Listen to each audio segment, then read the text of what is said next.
यहाँ माता जी ने 151 साल जो मंगला आरती होती है वो अंदर आओगे तो आपको एक सावधानी रखनी है। हे गाइस, स्वागत है फिर से एक नई वीडियो में। मैं आपका दोस्त भरत और आप देख रहे हैं व्लॉग विद जोधपुरी लड़का। जी गाइस, आज हम पहुंच गए हैं करणी माता मंदिर। गाइस, ये मंदिर राजस्थान के बीकानेर जिले के देशनोक करणी माता के नाम से प्रसिद्ध है। और मंदिर कैसा है, कहाँ जाए, मंदिर में दर्शन कैसे करें और 2023 की पूरी नई इन्फॉर्मेशन दूंगा। तो चलिए शुरू करते हैं इस वीडियो को।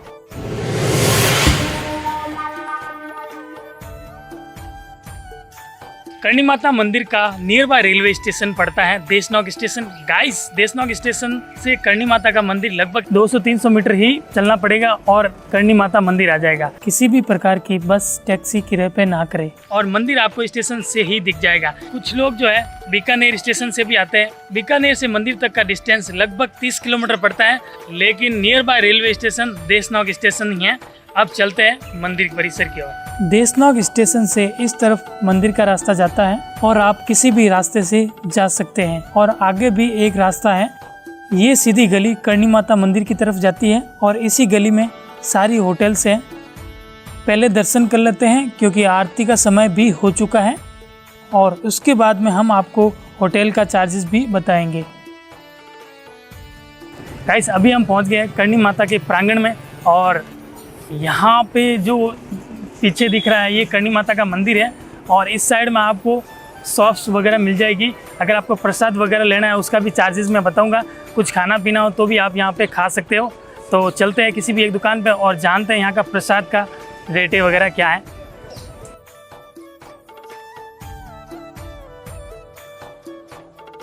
प्रसाद का चार्जेस वगैरह कितने का है? 51 का है, 101 का है। अच्छा, तो गाइस प्रसाद का चार्जेस यहाँ पे 50 रुपये से शुरू हो जाता है। उसके बाद में आप इच्छा अनुसार ले सकते हो। प्रसाद दिखाइएगा। ये 101 रुपये का, 101 रुपये की। ये गाइस 101 रुपये की है। यहाँ पे कितने प्रकार की प्रसाद है? 4-5 तरह का। अच्छा, 4-5 तरह की है। अंदर चूहे के लिए। अच्छा, तो गाइस यहाँ पे चूहे जो जिन्हें काबा बोलते हैं, काबा के लिए भी यहाँ पे प्रसाद है। ये कितने की है भैया? 20। ये 20 रुपीज़ की है। आप प्रसाद के साथ साथ इन्हें भी जरूर लीजिए। तो यहाँ से प्रसाद लेके अब चलते हैं मंदिर के अंदर। मंदिर के दोनों तरफ मार्केट है और दोनों तरफ रेट लगभग सेम ही है। अब चलते हैं जूता स्टैंड की ओर। यहाँ पे आप मंदिर के जस्ट सामने ही निःशुल्क परिसर है और कुछ इस प्रकार का आप दिखाई देता है। यहाँ पे हम भी जूते उतार लेंगे और आप भी मंदिर आए तो सबसे पहले जूते उतारें। जूता स्टैंड के जस्ट पास में ही पानी की प्याऊ मिलेगी, वहाँ पर हाथ पैर धोकर फिर चलते हैं मंदिर की ओर। ये मंदिर का मेन गेट है और यहीं से मंदिर के अंदर प्रवेश करेंगे।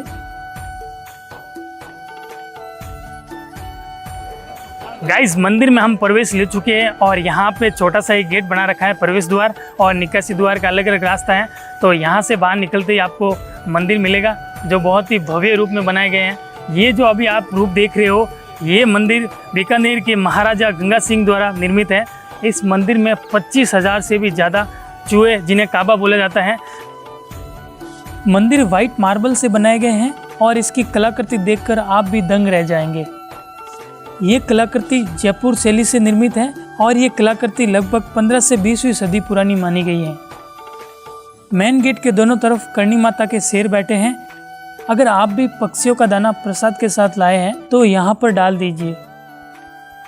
करणी माता मंदिर में गेट चांदी के निर्मित हैं और दोनों गेट पर कलाकृति और मूर्तियां बनाई गई हैं। अब चलते हैं मंदिर के अंदर। गाइस, यहाँ पे जब अंदर आओगे तो आपको एक सावधानी रखनी है। आपको पैर रगड़ के चलना है क्योंकि अगर आपके पैर के नीचे चूहा आ गया तो फिर आपको यहाँ पे चांदी का चूहा चढ़ाना पड़ेगा। यहाँ पे चूहे बहुत ज़्यादा हैं जिन्हें काबा कहते हैं। चारों तरफ आपको यही देखने को मिलेंगे। मंदिर के इस साइड में माता जी के भजन कीर्तन हमेशा चलते हैं। इस मंदिर में देश के साथ साथ विदेशी पर्यटक भी बहुत मात्रा में आते हैं। रेलिंग के सारे मंदिर की तरफ चलते रहिए और नीचे ज़रूर देखिए, क्या पता आपको सफ़ेद चूहे के दर्शन हो जाए। सफ़ेद चूहे के दर्शन यहाँ पर मंगलकारी माना जाता है। गाइस, यहाँ पे थोड़ा चार्जेस है। अगर आपके पास कैमरा या मोबाइल से आप रिकॉर्डिंग या वीडियो करना चाहते हो तो 30 रुपये से 70 रुपये तक चार्ज देना पड़ेगा। और गाइज़ यहाँ पे बेल्ट उतारने का कोई प्रावधान नहीं है, आप यहाँ पे बेल्ट नहीं उतारना, आप सीधा अंदर जा सकते हो। यहाँ से चूहे आपको भारी मात्रा में मिलेंगे और अगर आप भी चना लेके आए हैं तो यहाँ से डालना शुरू कर दीजिए। ये है मंदिर का गर्भगृह, सुबह का समय है, अभी यहाँ पर ज़्यादा भीड़ नहीं है, लेकिन मेले के समय में यहाँ पर बहुत ज़्यादा भीड़ रहती है।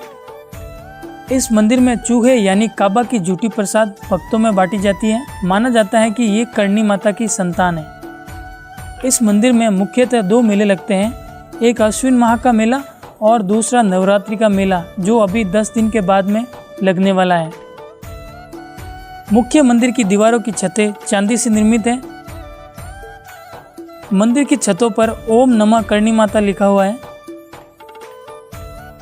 अगर मंदिर में ज़्यादा भीड़ नहीं है तो आप मंदिर के अंदर प्रवेश करके दर्शन कर सकते हैं, लेकिन अगर ज़्यादा भीड़ रही तो आपको दर्शन बाहर से ही करने पड़ेंगे। इसी जगह पर माता करणी विराजमान होकर तपस्या में लीन रहते थे। करणी माता का जन्म चारण कुल में हुआ है, इसीलिए चारण जाति की कुलदेवी करणी माता है। करणी माता का जन्म जोधपुर के स्वाप में मेहाजी किन्या के घर हुआ था। अभी करणी माता जी की आरती होगी, तो इस वीडियो को लाइक और जो यहाँ पर आना चाहे उनको शेयर जरूर करें और चैनल को सब्सक्राइब जरूर करें। गाइस, करणी माता के लिए एक बार कमेंट में जय करणी माँ जरूर लिखें। करणी माता की प्रतिदिन सेवा चाकरी चारण समाज जाति के ही पुजारी जी करते हैं और ये पूरा मंदिर का ट्रस्ट भी चारण समाज ही संभालते हैं।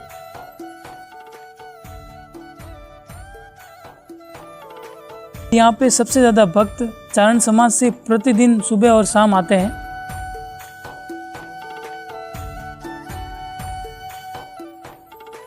आरती होने के बाद में माता जी को भोग लगता है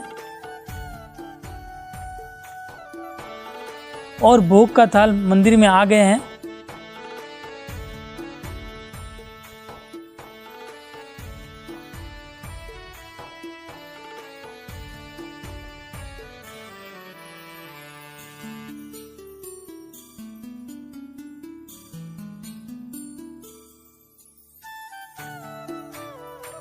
भोग के तुरंत बाद पंचामृत की वर्षा भी होगी।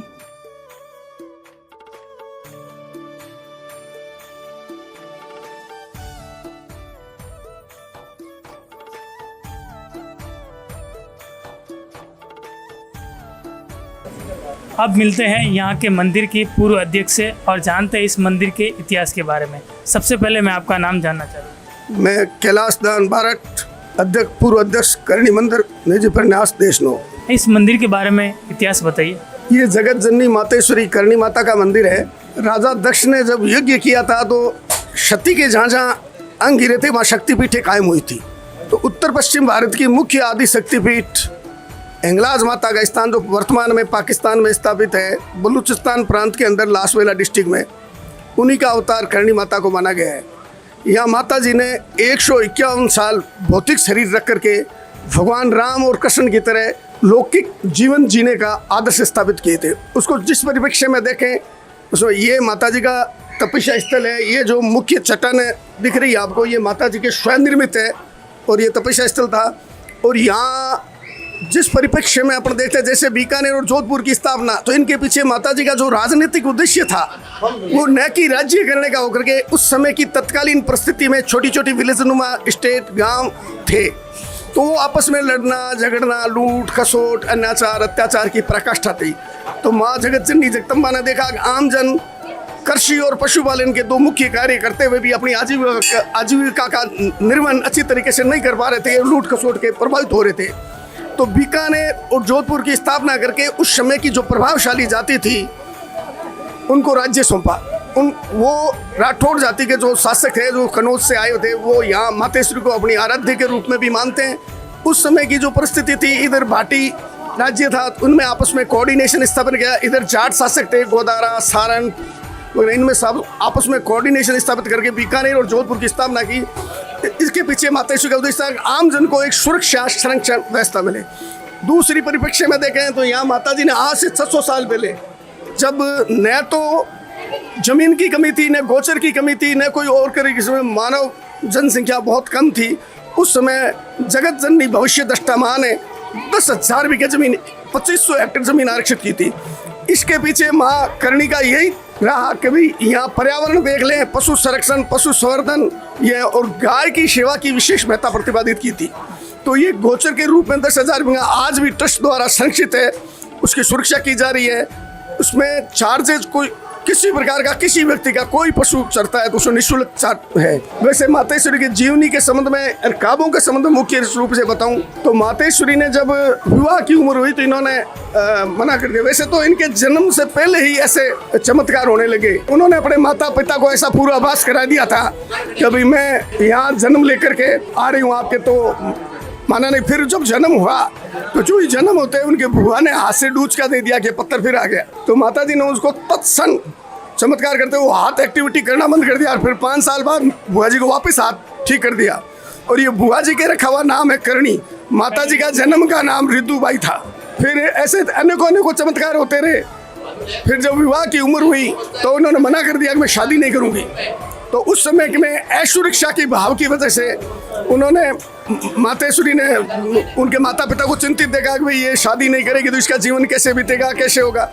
तो माता पिता की चिंता मिटाने, तो फिर माता पिता को चिंता मिटाने के लिए कहा कि भाई फला गाँव में फला लड़का है, मेरी शादी कर दो। शादी करके जब आ रहे थे तब रास्ते में अपने पति को वास्तविक स्वरूप में दर्शन दिया और बताया कि भाई मैंने तो संसार का उद्धार, दुर्गा का रूप दिखा करके कहा कि मैंने तो संसार का उद्धार करने के लिए जन्म लिया है, आपको ग्रस्त जीवन बिताना तो मेरी छोटी बहन से शादी कर लो। मतलब माता जी ने अपना वास्तविक रूप दिखाया। हाँ, और माता जी ने 151 साल जो भौतिक शरीर रखा पूर्ण ब्रह्मचर्य व्रत का पालन किया और उनकी बहन से जो संतान उत्पत्ति हुई उनको माता जी अपनी संतान मानते थे। जैसे कि काबा के संबंध में कहा जाता है कि माता जी की ये संतान है, इसके बारे में कुछ बताइए। माता जी की बहन से जो संतान उत्पत्ति हुई उसमें 4 लड़के हुए। तो ये कार्तिक शुक्ल पक्ष की पूर्णिमा के दिन कोलायत वहाँ गए हुए थे स्नान करने के लिए। ये कपिल मुनि का स्थान है यहाँ वहाँ। तो वहाँ छोटे वाले लड़के लक्ष्मण की डूब करके मृत्यु हो गई। तो जब उसकी डेड बॉडी यहाँ लाई गई तो मातेश्वरी ने पूरे परिवार को बिठा करके समझाया कि संसार विनाशशील है, जो जन्मा है वो मरेगा। इसलिए ये अपना नहीं था, चला गया। तो परिवार के लोगों ने उलाने देने शुरू कर दिए कि भाई आप इतने सामर्थ्यवान हो, उसको जिंदा किया, ये किया, वो किया। तो मातेश्वरी ने तत्सम उसी में पुनर्जीवित किया।